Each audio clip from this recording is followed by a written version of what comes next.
The message to be given to us by the Fit Korea President, Representative of KAMICO, Mr. Philippine. Good afternoon. Thank you for inviting us this beautiful municipality, Kauswagan. And thanks, Vice President Leni Robredo of the Republic of the Philippines.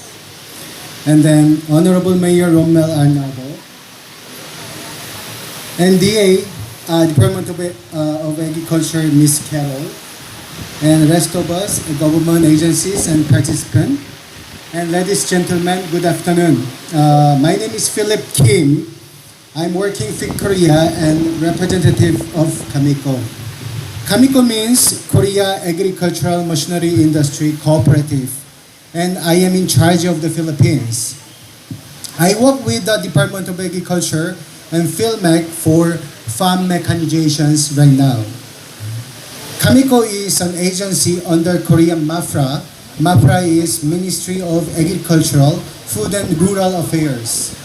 KAMICO is composed of Korean agricultural machinery manufacturers, 99% of manufacturers in Korea, and is all the members. And we are producing and manufacturing 700 to 800 agricultural machineries in Korea.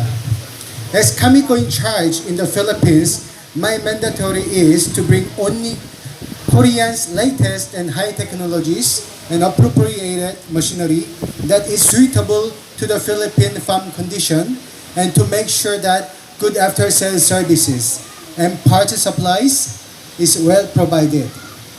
It is my honor that the municipality of Kauswagan, under the leadership of Mayor Rommel Arnado, trusts Korean Machineries. Do you know that in agriculture, using correct and appropriate machinery will give you higher yield? Whatever the crops you are planting, your yield will be double or even triple with the use of the correct and appropriated machinery instead of manual farming. Especially for the land preparation is the key to have a good and higher yield. It enhances soil conditions and control pests and disease in the crops. Common machinery for land preparation, including tractor, plow, harrow, rotavator, levee maker, and leveler. These are the machines that preparing for your farm for the next level, which is planting. As KAMICO, one of our job is to educate and guide the farmers on how to properly do it. We conduct actual training, demonstrations, and seminars on the operations and maintenance of every machine. Using these technologies and ensuring that it is correctly used and taken care of is our responsibilities. In Korea, we are already 99% mechanized in rice production. Korea is the fastest country that achieved that level of mechanization in just 30 years, making us as a role model from other developing countries.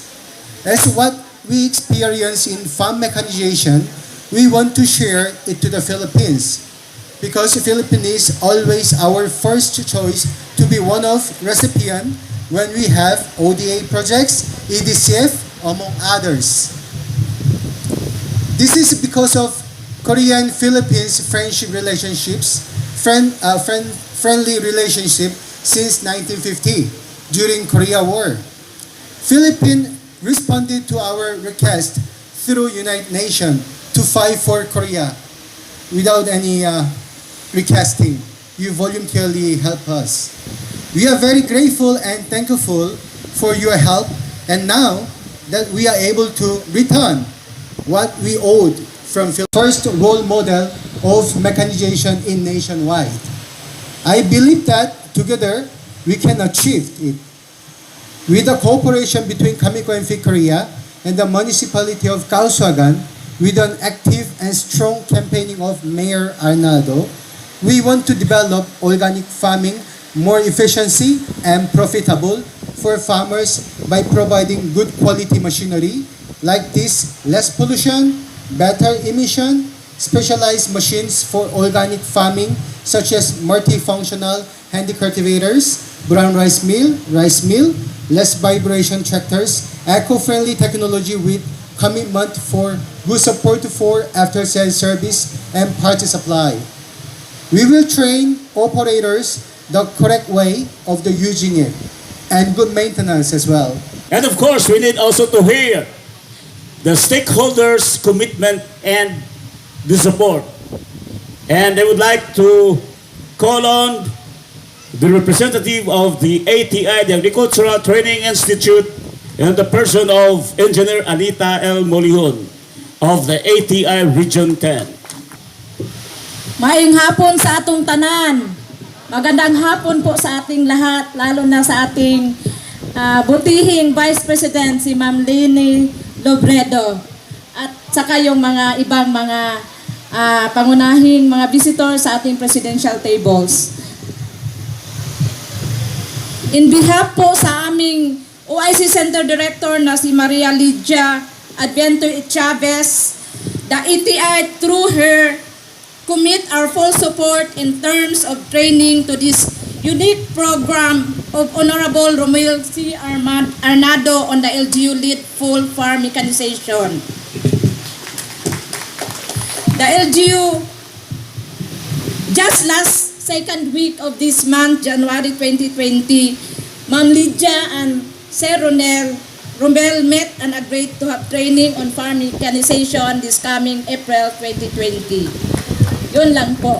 We want also to hear a message coming from the TESDA, who is also our regular partner in making Kauswagan more competitive in terms of the capacitation and capacity development. Sir Elcid Castillo. Thank you very much. Magandang hapon po sa ating Vice President, Ma'am Leni. Magandang hapon.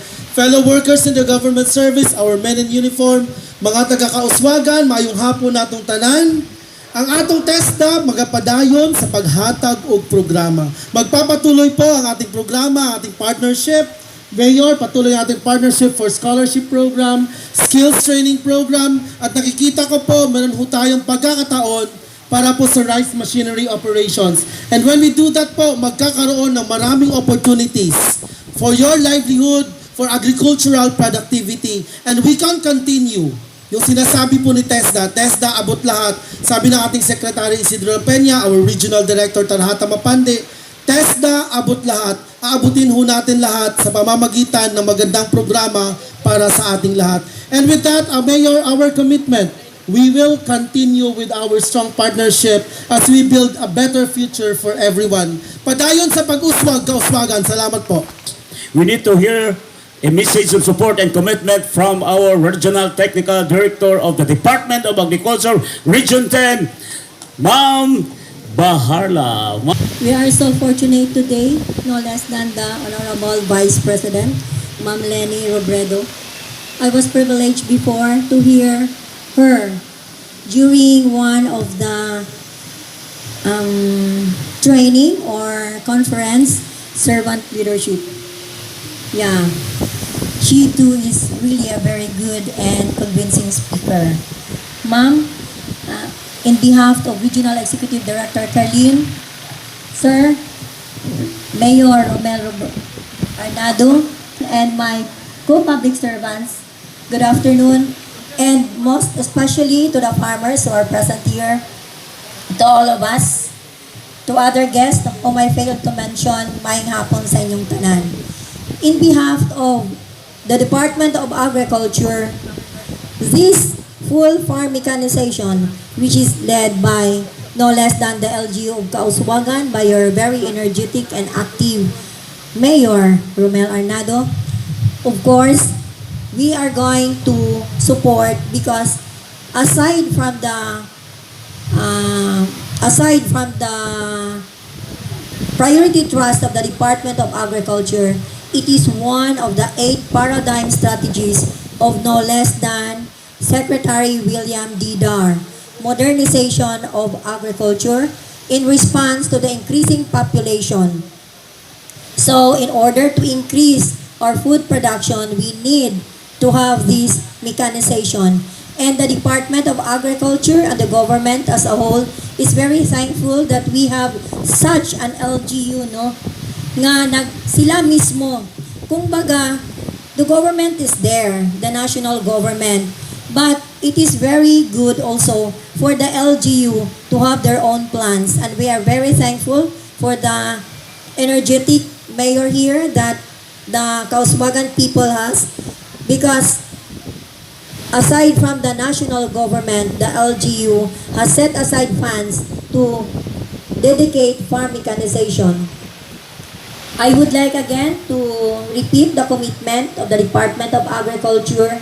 Indeed, the government is there to sustain and support whatever is the endeavor of the LGU, no less than the farm mechanization. Once again, good afternoon.